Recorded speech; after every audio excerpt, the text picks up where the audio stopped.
here at Radio Row with the legend, Matthew Berry here, right behind Pro Football Talk. You've been interviewing a bunch of people this week.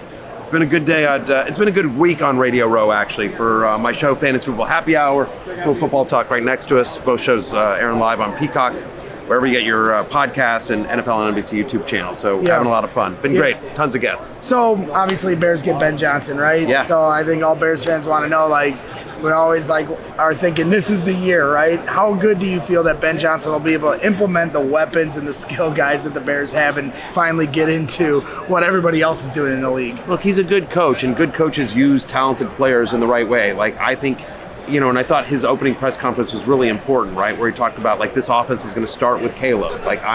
He's not one of these coaches who's going to come in and say, this is what we run, figure it out. Right. He's going to be all right, what does Caleb do well? What doesn't he do well? What's he comfortable with? What's he want to run? And he's going to design an offense around Caleb's skill set, what he's comfortable with, what he wants to do. And so I think that's smart. And then obviously you think about the rest of the skill players around him, it sort of fills in. But look, it's a tough division. He's got his work cut out for him, but I think one of the reasons why Ben Johnson, who's a hot head coaching candidate for the last couple of years, when you're first shot, you want to take a chance on a team that you feel like has a chance to win and be successful, and obviously that's what he found in the Bears. The other top 10 pick that doesn't get as much talk is Rome Odunze, right? Sure. He's going to be getting into his second year. Maybe Keenan Allen's not on the Bears, so I'm curious the jump you think that Rome Odunze can have going into year two with Ben.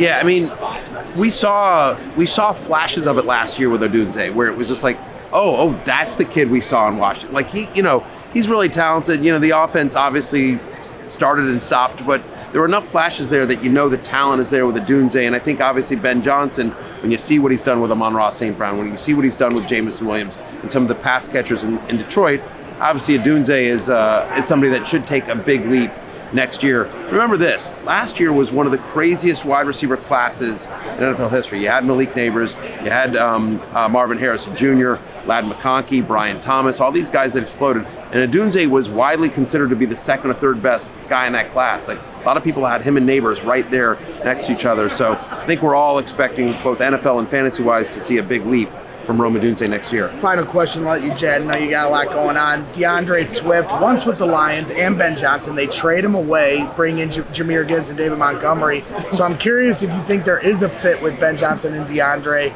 or if they're going. Ashton Jeanty was walking around here yesterday saying, I want to play for the Bears. By the way, he said that on our show on Fantasy Football Happy Hour. Yeah, so it was really great. Shout out to my guy, Lawrence Jackson, who got that out of Ashton. By the way, and if you use that clip, please credit us. I saw a lot of people aggregating it. Not you guys, but other guys I saw just taking that, and I'm like, come on, give us some love. We were the ones that got that answer.